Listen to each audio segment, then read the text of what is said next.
재벌 회장의 유언장 낭독. 모두가 당연히 아들이 재산을 물려받을 거라 생각했죠.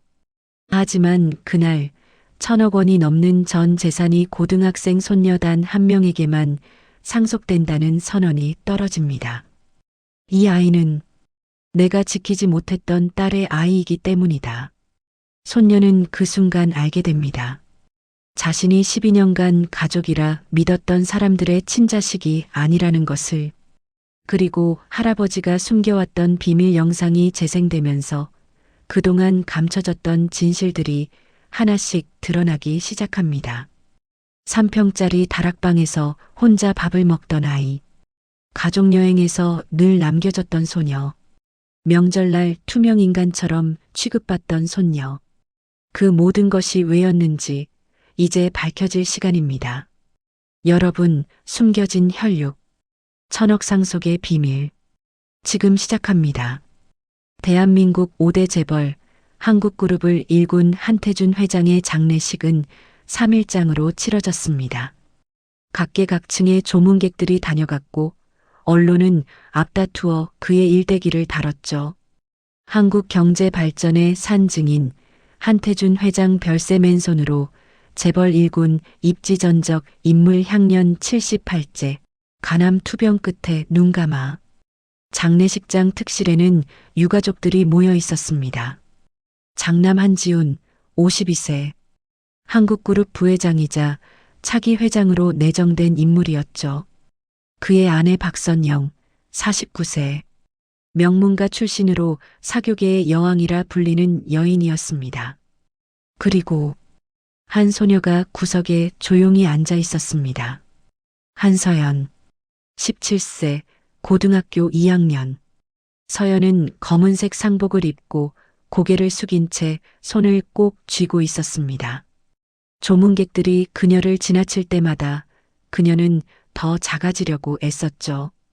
눈에 띄지 않으려고, 문제를 일으키지 않으려고. 그게 지난 12년간 그녀가 배운 생존법이었으니까요. 서연아. 할머니 김순자 여사가 다가왔습니다. 80세의 노부인은 여전히 위험 있는 모습이었죠. 장례식 끝났으니 내 방으로 올라가 있거라. 어른들이 중요한 얘기를 해야 하니. 네, 할머니. 서연은 고개를 숙이고 자리에서 일어났습니다. 늘 그랬듯이 그녀는 가족의 중요한 자리에 끼어본 적이 없었으니까요. 하지만 그날은 달랐습니다.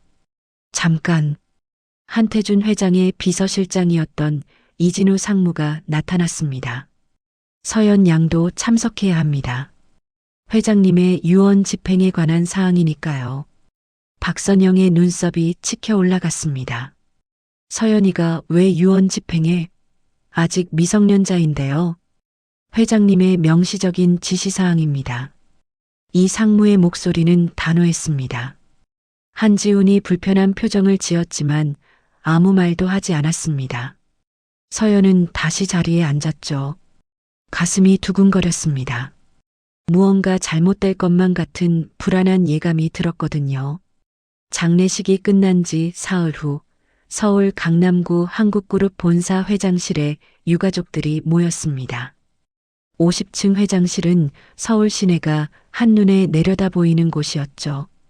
검은색 대리석으로 마감된 회의 테이블. 가족들은 각자의 자리에 앉았습니다. 한지훈은 회장석 바로 옆, 박선영은 그 옆, 김순자 여사는 맞은편에. 그리고 서연은 테이블 끝자락 가장 구석진 자리에 앉았습니다. 오후 2시 정각 법무법인 정도의 대표 변호사 장민석이 입장했습니다. 그는 한태준 회장의 30년 지기이자 한국그룹의 모든 법적 사안을 다뤄온 인물이었죠. 안녕하십니까. 고 한태준 회장님의 유언 집행인 장민석입니다. 장 변호사는 서류 가방에서 두툼한 봉투를 꺼냈습니다. 한지훈이 자신있게 몸을 앞으로 기울였습니다. 박선영은 이미 미소를 짓고 있었죠. 그들은 이미 승계 계획을 머릿속에 그려놓고 있었습니다. 한국그룹 회장직은 한지훈에게, 계열사 중 주요 3개사는 직접 경영하고 나머지는 전문 경영인에게 맡기기로, 부동산은 박선영 명의로 넘기고 여유 자금은 해외 투자로. 완벽한 계획이었죠. 그럼 유 원장을 낭독하겠습니다. 장 변호사가 봉투를 뜯었습니다. 회장실이 고요해졌습니다. 나 한태준은 본 유 원장 작성일인 2023년 11월 15일 온전한 정신 상태에서 다음과 같이 유언한다. 모두의 시선이 변호사의 입에 집중됐습니다. 첫째, 한국그룹 회장직은 이사회의 결정에 따른다. 한지훈이 고개를 끄덕였습니다. 이사회는 이미 자신의 편이었으니까요. 둘째, 한국그룹 지분 37% 전량과. 박선영이 숨을 죽였습니다. 서울 강남구 논현동 소재 본가, 경기도 용인시 소재 별장, 제주도 서귀포시 소재 리조트, 그리고 현금 및 예금 총 1127억 원을 포함한 개인 재산 일체를. 장 변호사가 잠시 숨을 고르고 말했습니다. 손녀 한서연에게 단독 상속한다. 순간 시간이 멈춘 것 같았습니다. 뭐라고요? 박선영이 벌떡 일어났습니다. 그녀의 얼굴이 새하얗게 질렸죠. 지금 뭐라고 하신 겁니까? 한태준 회장의 전 재산을 손녀 한서연 양에게 단독 상속한다고 말씀드렸습니다. 한지우는 말을 잇지 못하고 있었습니다. 그의 손이 떨리기 시작했죠. 이건 말이 안 됩니다. 박선영이 테이블을 탁 쳤습니다. 서연이는 고작 고등학생이에요. 미성년자라고요. 그리고 저희는, 우리 남편은 외동아들입니다. 유일한 아들이에요. 김순자 여사도 얼굴이 굳어 있었습니다. 장 변호사, 이건 무슨 실수가 있는 거 아닙니까? 다시 확인해 보세요. 실수가 아닙니다. 회장님은 작년 11월 정신감정까지 받으신 상태에서 이 유언장을 작성하셨습니다. 공증도 완료됐고 법적으로 하자가 전혀 없습니다. 한지훈이 떨리는 목소리로 물었습니다. 아버지가 정말로 이런 유언을 남기셨습니까? 네.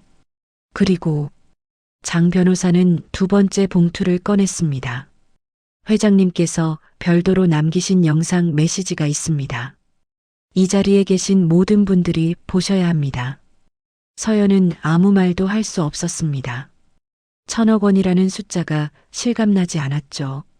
아니, 그보다는 가족들의 반응이 무서웠습니다. 박선영이 그녀를 노려봤습니다. 그 눈빛에는 분노와 배신감이 가득했죠. 당신, 할아버지한테 뭐라고 한 거야? 뭐라고 꼬드겨서 이런 유언장을 쓰게 만든 거야? 저는 서연이 떨리는 목소리로 말하려 했지만 장 변호사가 끼어들었습니다. 부인 한서연 양은 이 유언 내용을 전혀 모르고 있었습니다. 회장님께서 철저하게 비밀로 하셨거든요. 거짓말. 이게 말이나 되는 소리예요? 영상을 보시면 이해하실 겁니다. 장 변호사가 회장실 스크린을 켰습니다. 검은 화면에서 서서히 한태준 회장의 모습이 나타났습니다. 화면 속 한태준 회장은 평소보다 훨씬 수척해 보였습니다. 항암 치료를 받으며 찍은 영상이었죠. 하지만 그의 눈빛만은 또렷했습니다. 이 영상을 보고 있다는 건 내가 이미 세상을 떠났다는 뜻이겠지. 회장의 목소리가 회장실에 울려 퍼졌습니다. 지훈아, 선영 씨, 어머니, 그리고 서연아. 서연의 눈에 눈물이 고였습니다. 할아버지가 자신의 이름을 부르는 게 낯설었죠. 평소에 할아버지는 그녀를 거의 쳐다보지도 않았으니까요. 이제부터 내가 하는 말을 끝까지 들어주길 바란다. 이건 변명이 아니라 고백이다. 내가 평생 숨겨왔던, 하지만 이제는 밝혀야 할 진실이다. 한지훈이 주먹을 쥐었습니다. 박선영은 이미 최악의 상황을 예감하고 있었죠. 서연아, 너는 지금까지 내가 누군지 제대로 알지 못하고 살아왔다. 그건 다 내 잘못이다. 할아버지가 비겁했기 때문이야. 회장이 잠시 말을 멈췄습니다. 그리고 천천히 입을 열었죠. 너는 지훈의 친딸이 아니다. 회장실이 다시 한번 얼어붙었습니다. 내가 이 집에 온 건 12년 전, 내가 5살 때였다. 하지만 그 전에 내 어머니가 있었다. 최서윤. 그게 내 친어머니의 이름이란다. 서연의 눈에서 눈물이 흘러내렸습니다. 그리고 최서윤은 내 딸이었다. 화면이 전환됐습니다. 오래된 사진 한 장이 나타났죠. 젊은 한태준 회장과 한 여인이 함께 찍은 사진이었습니다. 1992년 내가 한국그룹을 막 일으키기 시작할 때였다. 당시 나는 42살, 사업에만 매진하던 때였지. 사진 속 여인은 단아하고 아름다웠습니다. 맑은 눈망울에 수줍은 미소를 짓고 있었죠. 최은주. 그녀는 내 비서였다. 명문대를 졸업하고 우리 회사에 입사한 첫 여성 간부였지. 똑똑하고 성실하고 무엇보다 나를 사업가가 아닌 한 사람의 인간으로 대해줬다. 회장의 목소리에 그리움이 묻어났습니다. 우리는 사랑에 빠졌다. 나는 이미 결혼한 몸이었고 지훈이도 있었지만 나는 어쩔 수 없었다. 은주는 나에게 유일하게 숨 쉴 수 있는 공간이었으니까. 김순자 여사의 얼굴이 굳어졌습니다. 3년간 우리는 만났다. 몰래 조심스럽게. 그리고 1995년 은주가 임신했다는 걸 알게 됐지. 다음 사진이 나타났습니다. 임신한 배를 쓰다듬고 있는 최은주의 모습이었죠. 은주는 아이를 낳고 싶어 했다. 하지만 나는 비겁했다. 회사를 생각했고, 가문을 생각했고, 내 명예를 생각했어. 나는 은주에게 말했지. 우리가 함께 할 수 없다고. 아이를 지우라고. 회장의 목소리가 떨렸습니다. 하지만 은주는 거절했다. 이 아이는 제 아이예요. 당신의 아이가 아니에요라고 말하면서 그녀는 회사를 그만뒀지. 나는 돈을 줬다. 위로금이라는 명목으로. 그리고 그 후로 그녀를 다시는 만나지 않았어. 한지훈이 고개를 떨구었습니다. 정확히는 만나지 않으려고 애썼다. 하지만 나는 알고 있었어. 은주가 딸을 낳았다는 것. 그 아이의 이름이 최서윤이라는 것. 그 아이가 나를 닮았다는 것. 새로운 사진들이 화면에 나타나기 시작했습니다. 어린 여자아이의 사진들이었죠. 최서윤, 내 딸. 하지만 나는 아버지 노릇을 한 번도 하지 못했다. 사진 속 소녀는 밝게 웃고 있었습니다. 학교 운동회에서, 발표회에서, 졸업식에서 은주는 혼자 서윤이를 키웠다. 나는 가끔, 정말 가끔 멀리서 그 아이를 지켜봤어. 초등학교 입학식 날 숨어서 그 아이를 봤지. 중학교 입학식 때도 마찬가지였고 회장이 안경을 벗어 눈가를 훔쳤습니다. 서윤이는 영리한 아이였어. 엄마를 닮아 똑똑하고 그림을 잘 그렸지. 나는 비서를 통해 그 아이의 소식을 들었다. 성적표도 상장도 모든 걸 다 챙겼어. 하지만 단 한 번도 아빠라고 불리지 못했지. 화면이 다시 전환됐습니다. 25살쯤 되어 보이는 젊은 여성의 사진이 나타났습니다. 서윤이는 미대를 졸업하고 일러스트레이터가 됐다. 재능 있는 작가였지. 그리고 2007년 회장의 목소리가 한층 낮아졌습니다. 서윤이가 아이를 낳았다는 연락을 받았어. 딸을 낳았다고. 이름은 한서연이라고. 서윤이가 자신의 딸에게 내 성을 붙여준 거였어. 서연이 숨을 죽였습니다.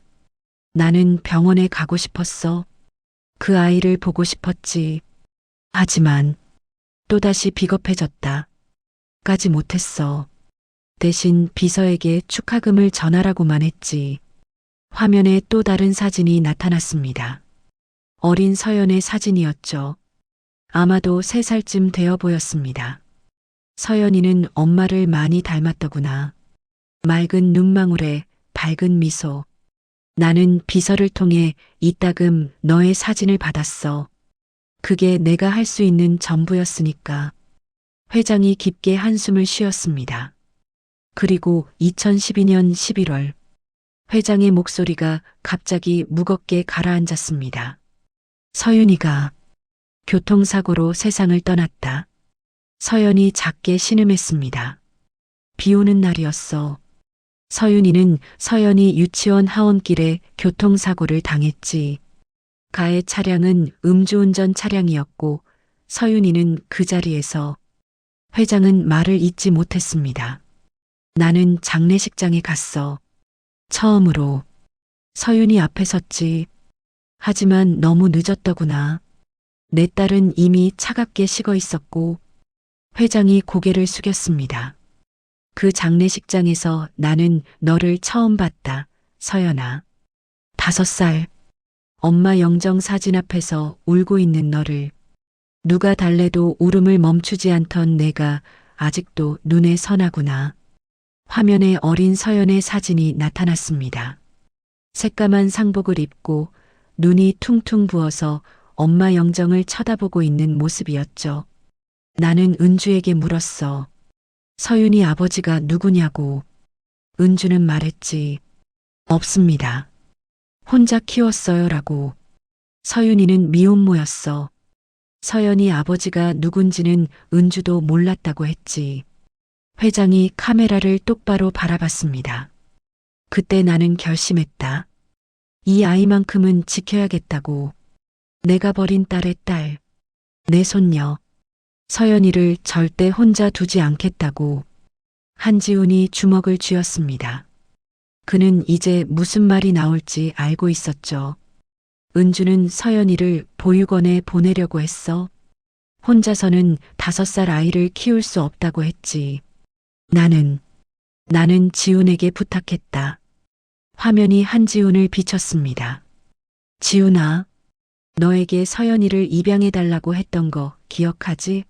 내 손녀라고, 내 조카라고 말했었지. 나는 너에게 솔직하게 말했어.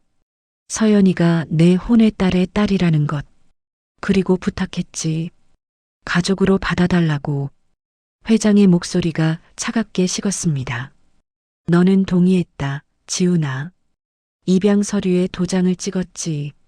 나는 안심했어. 내 아들이 서연이를 잘 키워줄 거라고 믿었으니까. 화면이 전환됐습니다. CCTV 화면처럼 흑백 영상이 나타났죠. 하지만 나는 틀렸다. 영상에는 넓은 저택이 보였습니다. 한지훈의 집이었죠. 나는 서연이가 입양된 후 비서에게 지시했어. 한 달에 한 번씩 서연이의 생활을 보고하라고. 그리고 혹시 모를 상황을 대비해 집안 곳곳에 소형 카메라를 설치했지. 박선영의 얼굴이 하얗게 질렸습니다. 처음에는 괜찮아 보였어. 너희는 서연이를 데리고 외출도 하고 함께 밥도 먹더구나. 나는 안심했지. 하지만 영상이 재생되기 시작했습니다. 첫 번째 영상, 2013년 3월. 서연이 6살 때였습니다. 식탁에 가족들이 모여 앉아 있었습니다. 한지훈, 박선영, 할머니 김순자, 그리고 구석에 작은 서연이가 앉아 있었죠. 서연아, 너는 저기 가서 먹어. 박선영이 부엌 쪽을 가리켰습니다. 왜요? 손님들 오시는데 내가 여기 있으면 불편하잖아. 어서 가. 6살 서연이 고개를 숙이고 부엌으로 갔습니다. 바닥에 앉아서 혼자 밥을 먹었죠. 회장실에서 영상을 보던 사람들은 숨을 죽였습니다. 이게 시작이었다. 회장의 목소리가 차갑게 가라앉았습니다. 두 번째 영상, 2014년 여름. 엄마, 저도 수영장 가고 싶어요. 8살 서연이 조심스럽게 물었습니다. 너는 안 돼. 우리 가족끼리 가는 거야. 저도 가족이잖아요. 박선영이 차갑게 웃었습니다. 너는 그냥 할아버지가 우리한테 떠넘긴 애일 뿐이야. 가족이라고 착각하지 마. 서연이 눈물을 글썽이며 방으로 들어갔습니다. 세 번째 영상. 2015년 추석. 친척들이 모인 거실. 서연은 멀찍이 떨어져 앉아 있었습니다. 저 애는 누구야? 친척 한 명이 물었습니다.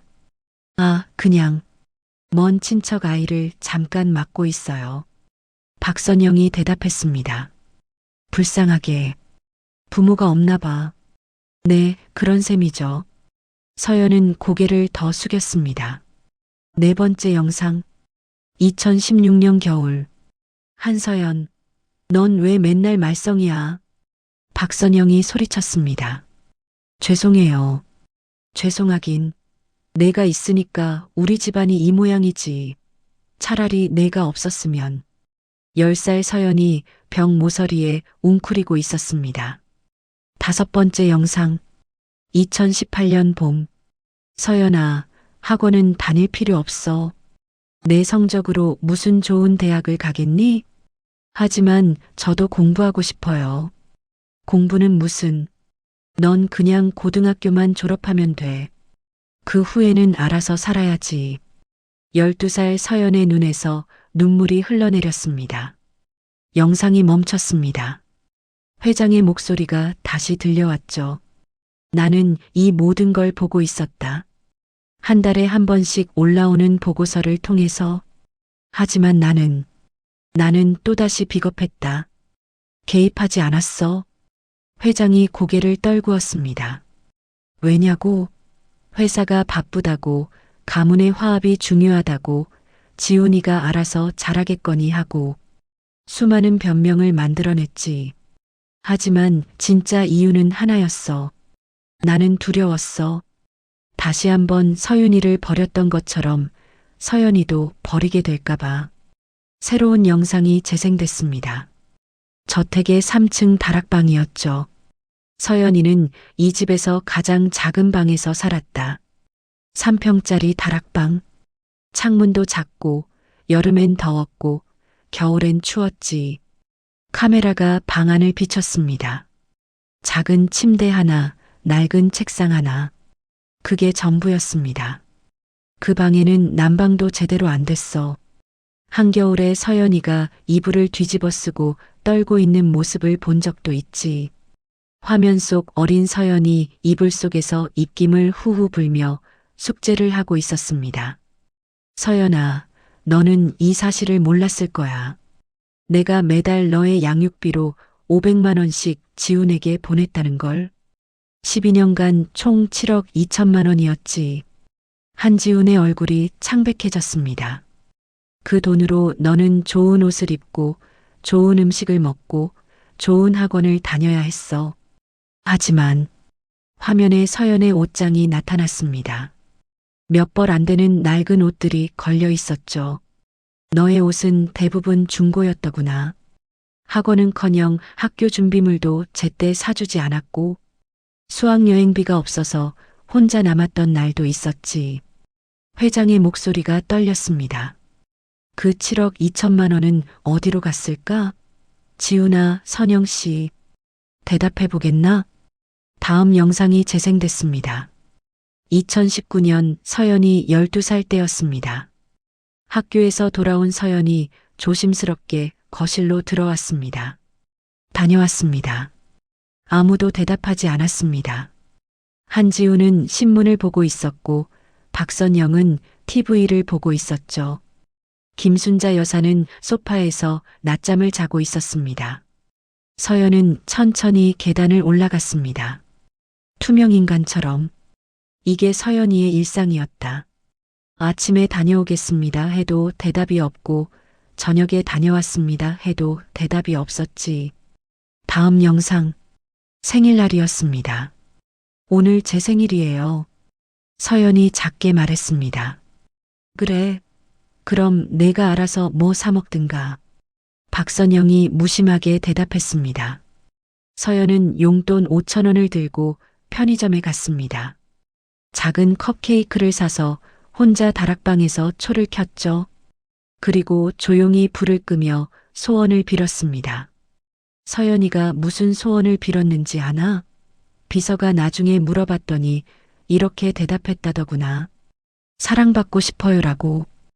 회장의 목소리가 갈라졌습니다. 12살 아이가 바란 건 장난감도 용돈도 아니었어. 그냥 사랑받고 싶었던 거야. 또 다른 영상.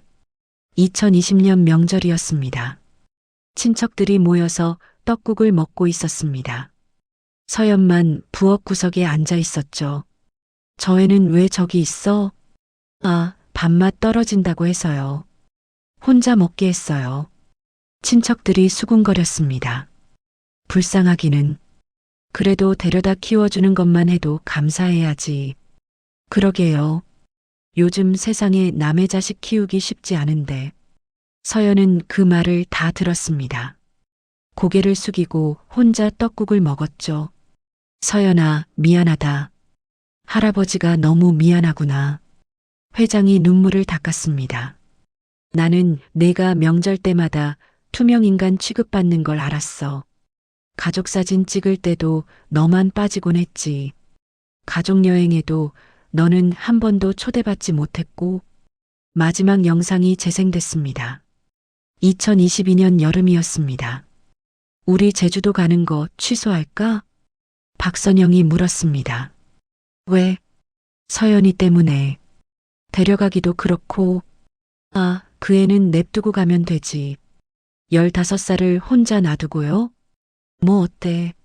알아서 잘 있겠지. 그날 서연은 일주일간 집에 혼자 남았습니다. 냉장고에는 라면과 김치밖에 없었죠. 회장의 표정이 굳어졌습니다. 지훈아, 나는 내가 최소한 인간적인 대우는 해줄 거라 믿었다. 하지만 너는 서연이를 짐짝 취급했어. 한지우는 고개를 들지 못했습니다. 그리고 선영 씨, 당신은 더했지. 서연이를 하녀처럼 부렸더구나. 화면에 새로운 영상이 나타났습니다. 서연아, 빨래 좀 개켜. 네. 설거지도 하고. 네. 아, 그리고 화장실 청소도. 네. 14살 서연이 묵묵히 집안일을 했습니다. 초등학교 때부터였더구나. 서연이가 집안일을 도맡아 한 게 빨래, 설거지, 청소, 심지어 마당 정리까지. 회장이 서류를 들어보였습니다. 그리고 이건 뭔가? 내가 보낸 양육비 7억 2천만 원 중에서 그가 천천히 읽었습니다. 5억 원이 선영 씨 명의의 해외 계좌로 이체됐더구나.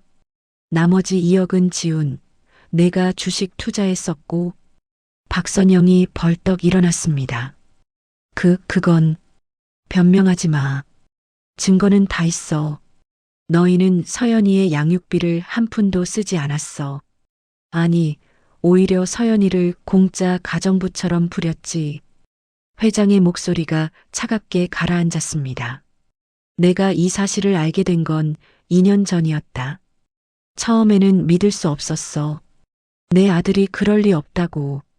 하지만 증거를 보고 나니 그가 고개를 저었습니다. 나는 더 이상 참을 수 없었다. 당장 달려가서 서연이를 데려오고 싶었어. 하지만 나는 이미 병에 걸린 후였지. 시한부 선고를 받았고 앞으로 2년을 못 산다는 말을 들었어. 회장이 카메라를 똑바로 바라봤습니다.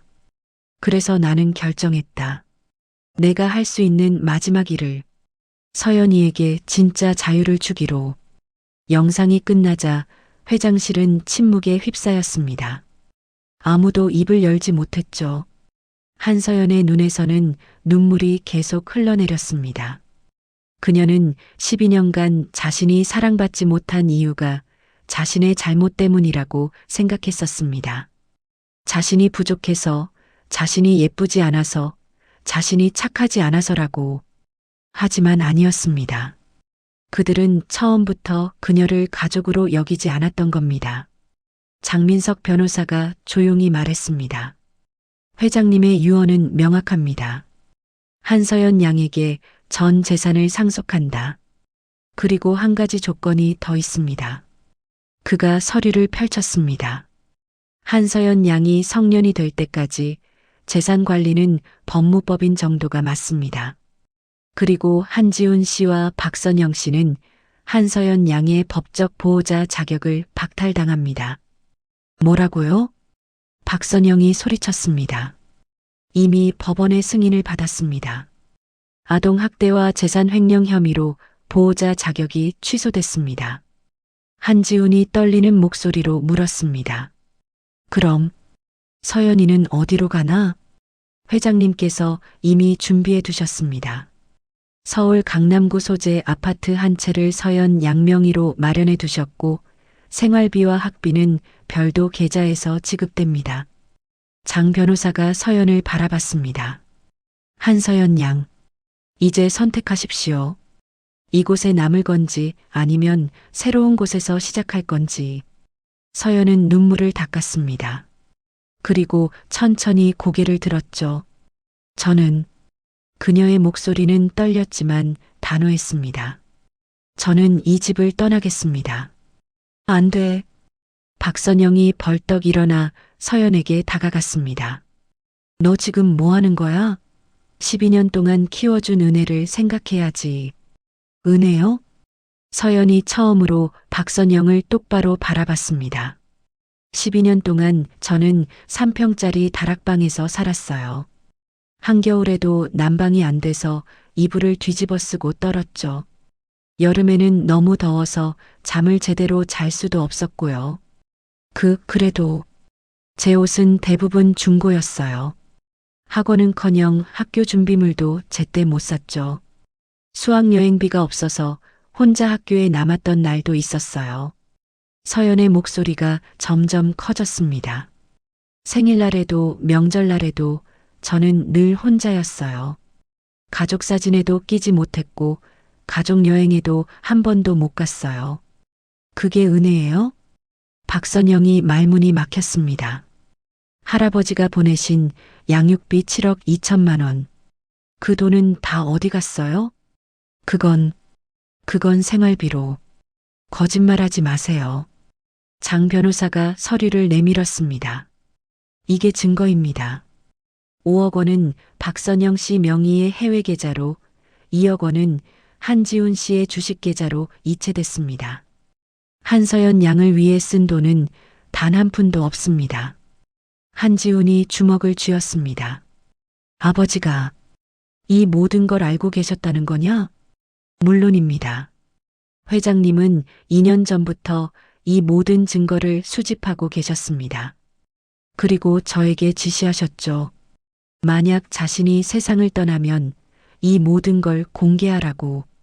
장 변호사가 또 다른 서류를 꺼냈습니다. 그리고 이건 형사 고소장입니다.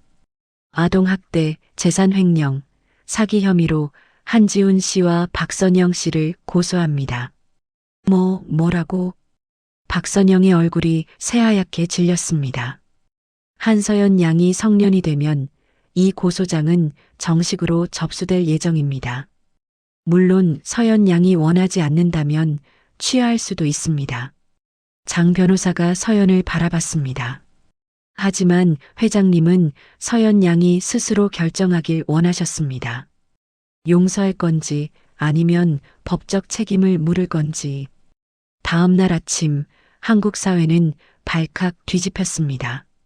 한국그룹 회장 천억 손녀에게 단독 상속 숨겨진 혼의 딸 존재 드러나 30년 비밀 폭로 재벌가 손녀 12년간 학대당해 3평 다락방서 생활 양육비 7억 횡령 의혹 재벌 2세 부부 곤욕 기자들이 한지훈의 집 앞에 몰려들었습니다. 방송국 취재 차량들이 거리를 메웠고 카메라 플래시가 쉴 새 없이 터졌죠. 한 부회장님, 정말 손녀를 학대하셨습니까? 양육비 횡령 의혹에 대해 해명하시죠. 한서연 양은 지금 어디 있습니까? 한지훈은 커튼을 내리고 집안에 틀어박혔습니다. 박선영은 휴대폰을 집어던졌습니다.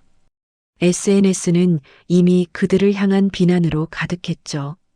재벌이면 다냐? 어린애를 그렇게 학대하다니 7억을 횡령했으면 감옥 가야지. 불쌍한 서연이. 12년간 얼마나 힘들었을까. 한태준 회장님은 진짜 대단하신 분이었네. 마지막까지 손녀를 지키셨어. 한국그룹 사내 게시판도 난리였습니다. 부회장님 이러시면 안 되는 거 아닙니까? 회사 이미지가 땅에 떨어졌어요. 주가 폭락했습니다. 대책이 필요합니다. 한지우는 회사에 출근할 수도 없었습니다. 본사 앞에도 기자들이 진을 치고 있었거든요.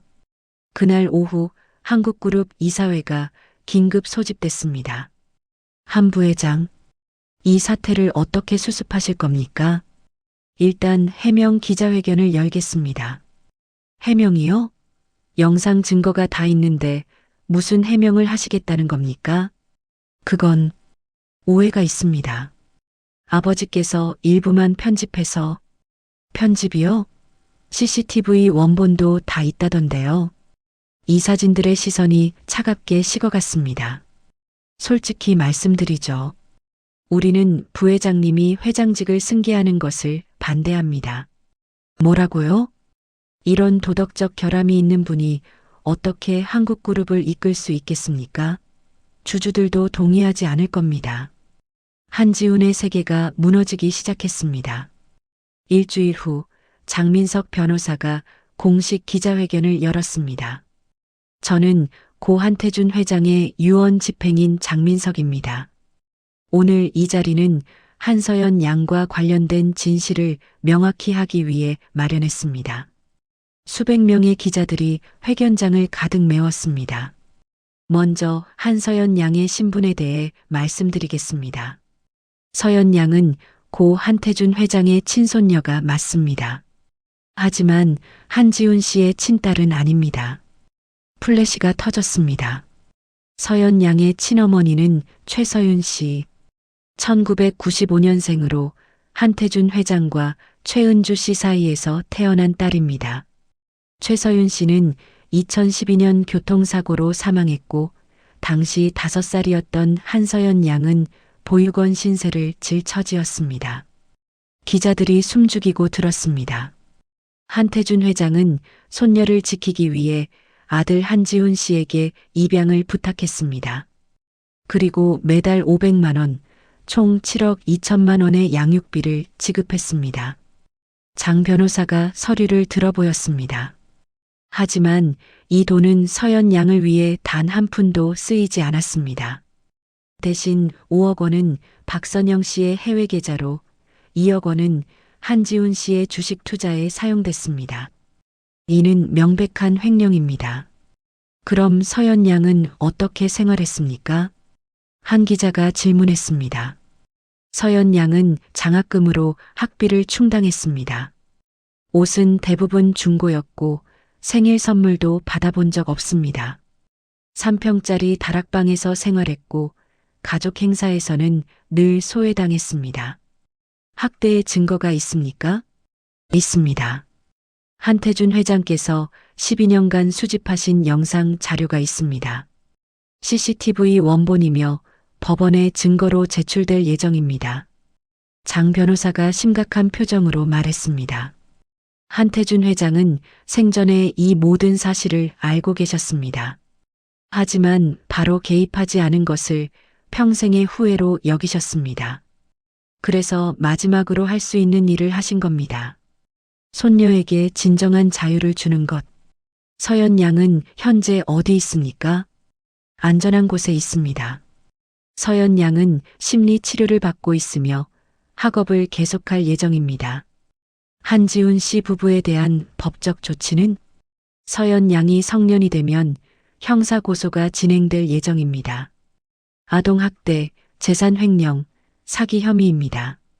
물론 최종 결정은 서연 양이 하실 겁니다.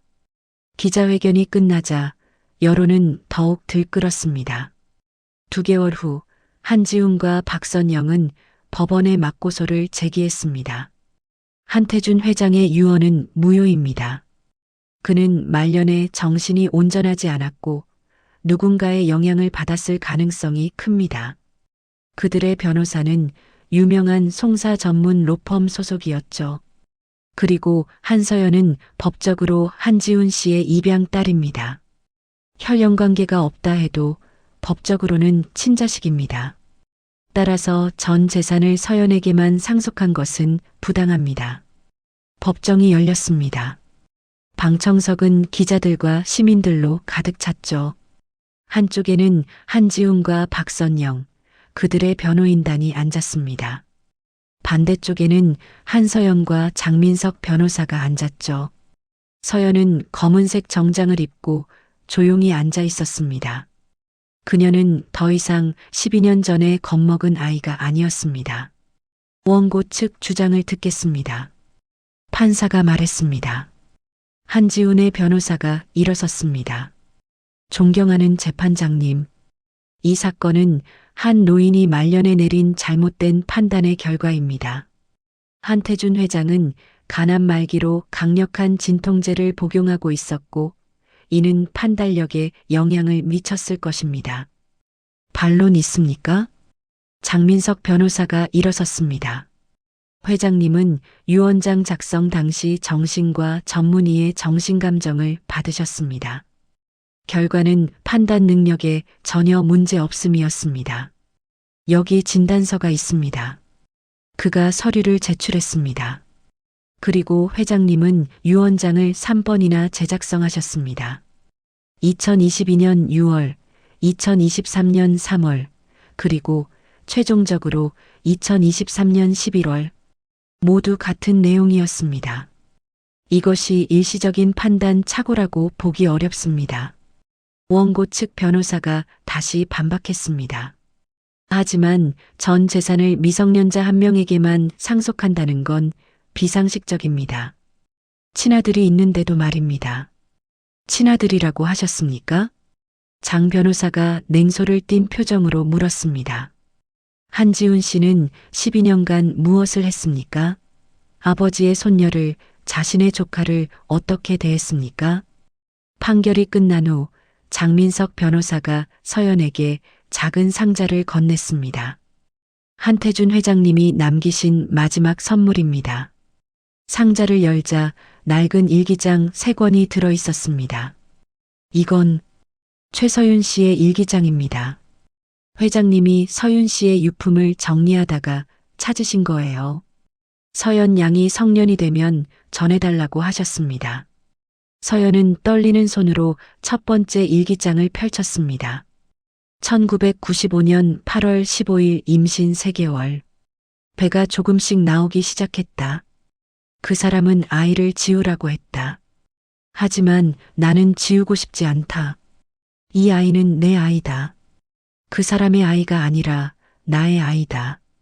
1995년 12월 25일 크리스마스. 혼자 보내는 첫 크리스마스다. 배가 많이 불렀다. 사람들이 수군거린다. 미혼모라고. 하지만 상관없다. 내 아이만 있으면 돼. 1996년 3월 20일 딸이 태어났다. 작고 예쁜 내 딸.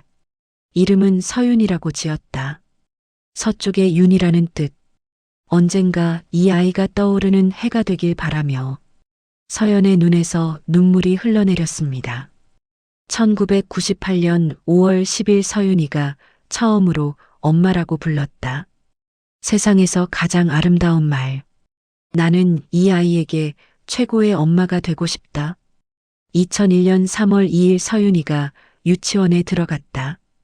다른 아이들은 아빠가 데려다 주는데 우리는 둘뿐이다. 서윤이가 물었다. 엄마, 나는 아빠 없어? 나는 대답했다. 우리한테는 필요 없어. 엄마랑 서윤이 둘이면 완벽하잖아. 2007년 3월 15일 내 딸이 딸을 낳았다. 서연이라고 이름 지었다. 서윤과 연을 합쳐서 나와 서윤이를 이어주는 아이. 이 아이는 우리의 미래다. 서연은 계속 페이지를 넘겼습니다. 2008년 6월 20일 서연이가 돌을 맞았다. 서윤이와 나 그리고 서연이 세 세대가 함께 사진을 찍었다. 우리는 작지만 완벽한 가족이다. 2010년 9월 1일 서연이가 유치원에 들어갔다. 서윤이도 나도 너무 자랑스럽다. 이 아이는 정말 밝고 예쁜 아이로 자라고 있다. 2011년 4월 5일 서윤이가 일러스트레이터로 성공하고 있다. 내가 만들지 못했던 꿈을 내 딸이 이루고 있다. 나는 행복하다. 2012년 8월 10일 그 사람에게서 연락이 왔다. 한태준, 서연이를 맡아달라고 했다. 자신이 병에 걸렸고 서연이의 미래를 보장하고 싶다고. 나는 망설였다. 30년 만에 연락이 이렇게 올 줄은. 2012년 9월 15일 서윤이와 오랫동안 이야기했다. 서윤이는 반대한다. 하지만 나는 설득했다. 서연이에게 더 나은 환경을 줄 수 있다면 우리의 자존심 따위는 중요하지 않다고. 2012년 10월 20일 서윤이가 동의했다. 서연이를 한지훈 가족에게 보내기로 했다. 입양이 아니라 위탁이다. 서연이는 언제든 돌아올 수 있다고. 그래서 안심했다. 2012년 11월 15일 내일 서연이를 보낸다. 마음이 너무 아프다. 하지만 이게 최선이라고 믿는다. 서연아, 할머니는 너를 사랑한다. 언제나. 여기서 일기가 끝났습니다. 그 다음 날 최은주는 교통사고를 당했으니까요. 서연은 두 번째 일기장을 펼쳤습니다. 이건 어머니 최서윤의 일기였습니다. 2007년 1월 10일 임신했다. 아이 아버지는 없다. 정확히는 알고 싶지 않다. 이례적인 관계였고 나는 그 사람을 사랑하지 않는다. 하지만 이 아이는 사랑할 수 있을 것 같다. 2007년 3월 15일 딸을 낳았다. 서연이라고 이름 지었다. 엄마 이름과 내 이름을 합쳐서 우리 셋은 이어져 있다. 할머니, 나, 그리고 서연이. 2009년 5월 20일 서연이가 처음으로 걸었다. 엄마가 울면서 좋아하셨다. 우리는 가난하지만 행복하다. 2010년 12월 25일 크리스마스, 서연이에게 인형을 사줬다. 비싸지는 않지만 예쁜 인형이다. 서연이가 너무 좋아한다. 이 아이의 웃음이 내 전부다. 2012년 6월 1일 한태준 회장에게서 연락이 왔다. 내 생물학적 아버지. 평생 나를 버린 사람.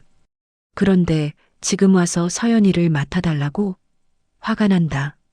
하지만 서연이를 생각하면 2012년 9월 20일 엄마의 설득으로 동의했다.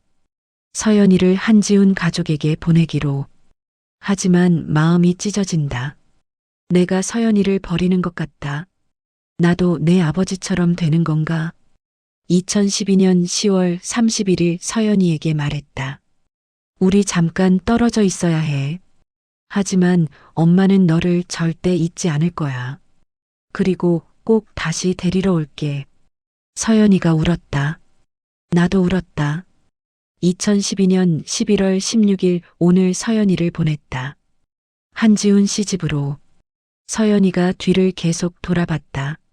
엄마 하고 울면서 손을 흔들었다. 나는 차마 돌아보지 못했다. 돌아보면 데리고 돌아올 것 같아서. 2012년 11월 20일 서연이가 보고 싶다. 매일 밤 꿈을 꾼다. 서연이가 우는 꿈을. 내가 잘못한 걸까? 하지만 이미 늦었다.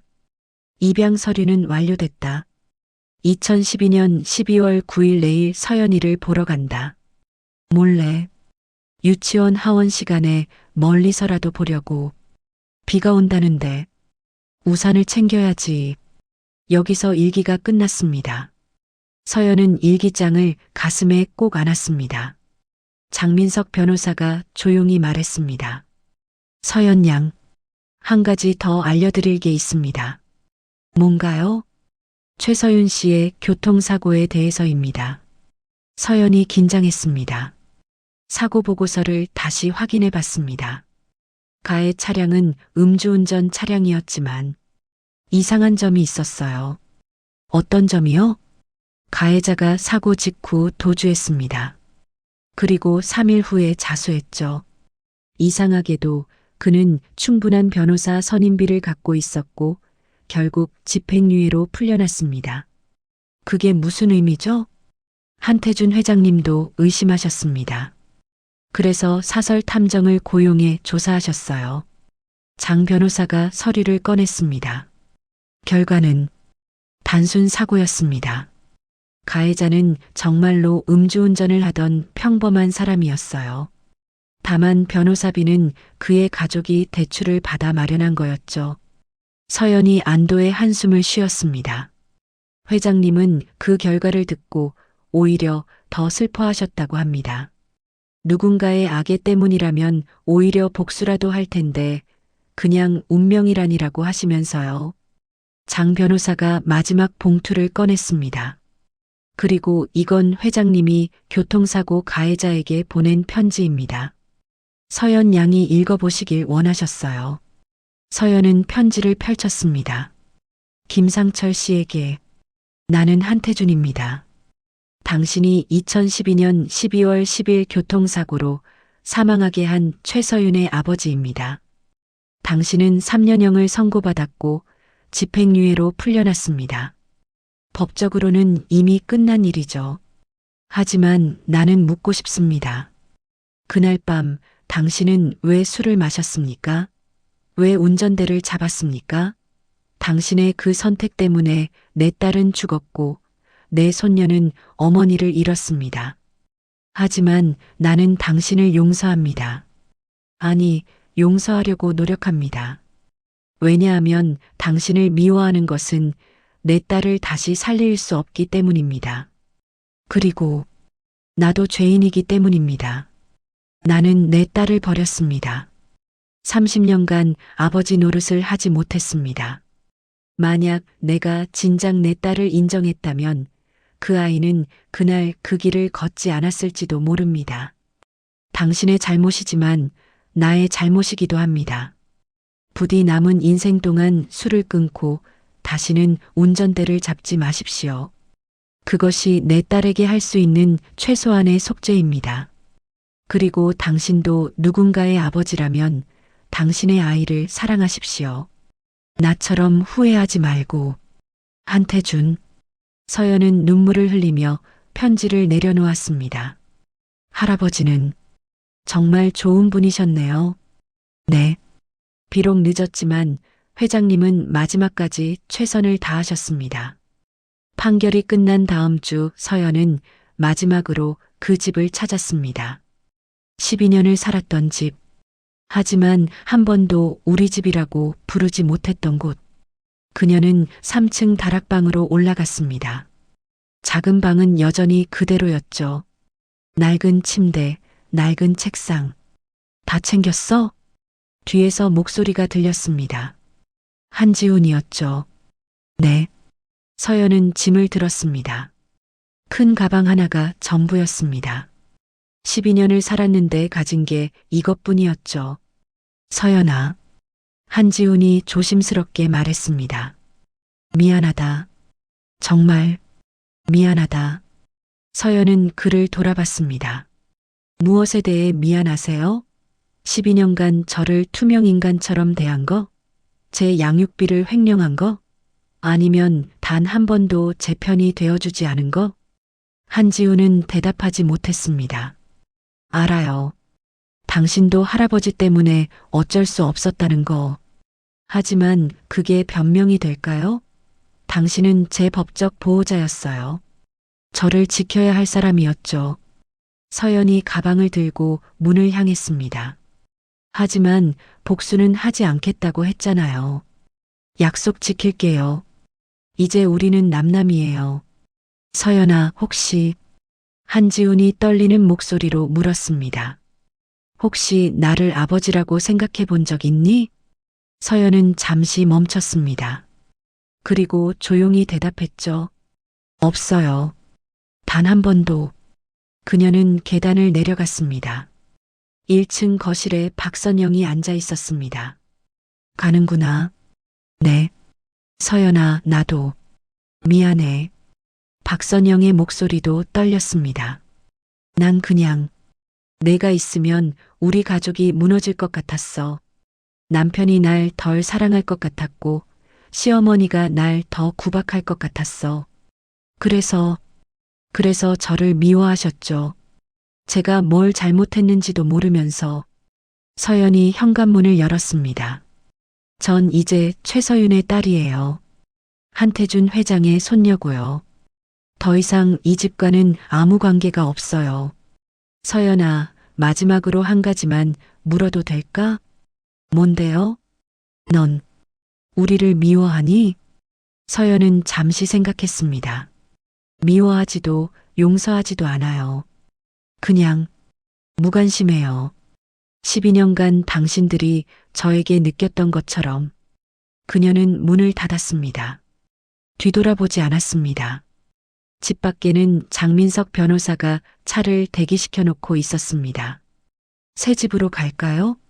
네. 차가 출발했습니다. 백미러로 보이는 저택이 점점 멀어졌죠. 서연은 마지막으로 그 집을 바라봤습니다. 그리고 창밖으로 고개를 돌렸습니다. 이제 앞만 보기로 했으니까요. 6개월 후, 서연은 고등학교를 졸업했습니다. 그리고 대학 입학을 1년 유예했죠. 재단 설립하는 게 먼저예요. 장 변호사와의 회의에서 서연이 말했습니다. 이름은 최서윤 희망재단으로 할게요. 제 어머니의 이름으로. 어떤 사업을 하실 건가요? 3가지예요.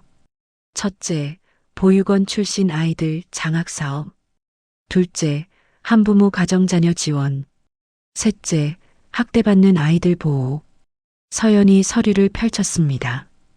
할아버지가 남겨주신 재산 중 500억을 재단에 출연할게요. 그리고 매년 배당 수익으로 운영할 거예요. 500억이면 상당한 규모인데요. 전 많이 필요 없어요. 대학 학비랑 생활비만 있으면 되니까요. 서연의 눈빛은 확고했습니다. 저처럼 버려진 아이들이 더는 없었으면 좋겠어요. 설령 부모가 없더라도 사랑받을 자격이 있다는 걸 알려주고 싶어요. 재단 설립 기념식 날, 많은 사람들이 참석했습니다. 기자들, 정치인들, 기업인들. 하지만 서연의 눈에 들어온 건 뒤쪽에 앉아 있는 사람들이었죠. 김미숙 아주머니, 12년간 그녀를 봐왔던 가정부, 이연주 선생님, 중학교 때 유일하게 관심을 가져준 담임, 박준영 점장, 편의점에서 아르바이트 할 때 따뜻하게 대해준 사람, 그리고 보육원 아이들이 있었습니다. 저 친구들은 초대했어요. 제가 잘할 뻔했던 보육원 아이들이에요. 오늘의 주인공들이죠. 서연이 단상에 올라갔습니다. 안녕하세요. 저는 한서연입니다. 그녀의 목소리는 또렷했습니다. 아니, 이제는 최서연이라고 해야겠네요. 제 어머니의 성으로 돌아갔거든요. 박수가 터져 나왔습니다. 저는 5살 때 어머니를 잃었습니다. 그리고 12년간 사랑이 무엇인지 모르고 살았어요. 저는 제가 사랑받을 자격이 없는 아이라고 생각했습니다. 보육원 아이들이 고개를 끄덕였습니다. 하지만 틀렸어요. 우리는 모두 사랑받을 자격이 있어요. 부모가 없어도 가족이 없어도 우리는 소중한 존재예요. 서연의 눈에 눈물이 고였습니다. 제 할아버지는 돌아가시기 전에 제게 선물을 주셨어요. 돈이 아니라 꿈을 꿀 자유를 주셨죠. 그래서 저는 결심했어요. 이 자유를 다른 아이들과 나누겠다고. 그녀가 보육원 아이들을 바라봤습니다. 최서윤 희망재단은 여러분을 위한 재단이에요. 꿈이 있다면 지원해 줄 거예요. 대학에 가고 싶으면 장학금을 줄 거예요. 힘들 때는 상담사가 있을 거예요. 그리고 가장 중요한 건 서연이 미소 지었습니다. 여러분은 혼자가 아니라는 거예요. 우리는 가족이에요. 피로 이어진 가족은 아니지만 마음으로 이어진 가족이죠. 기립박수가 터져 나왔습니다. 재단 설립 3개월 후 첫 번째 장학생 선발이 있었습니다.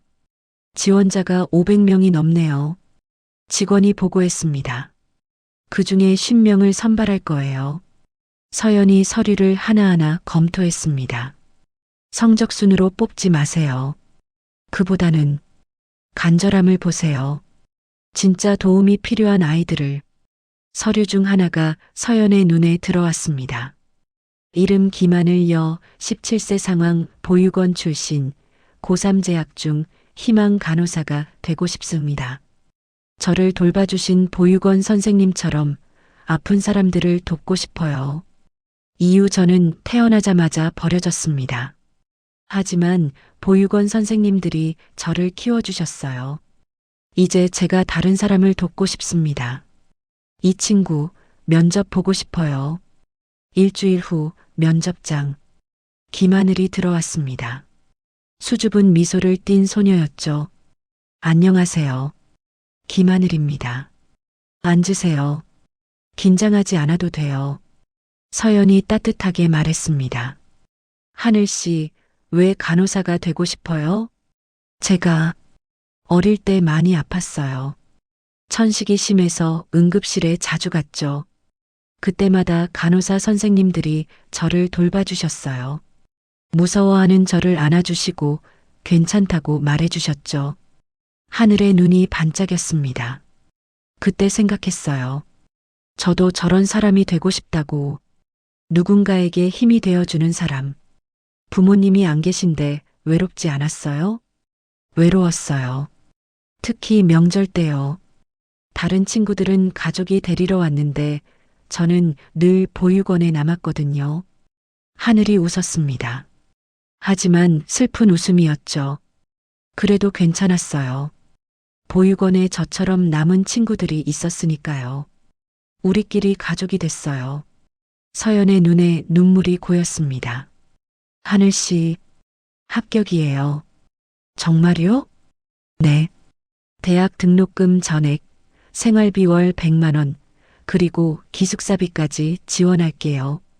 하늘이 울음을 터뜨렸습니다. 감사합니다. 정말 감사합니다. 울지 마세요. 이제 시작이에요. 서연이 하늘의 손을 잡았습니다. 우리는 이제 가족이에요. 힘들 때는 언제든 연락하세요. 제가 있을게요. 면접이 끝나고 서연은 창밖을 바라봤습니다. 엄마, 제가 잘하고 있는 거 맞죠? 엄마가 저를 사랑했던 것처럼 저도 다른 아이들을 사랑하고 있어요. 이야기는 끝입니다. 구독, 좋아요, 댓글 남겨주세요. 감사합니다.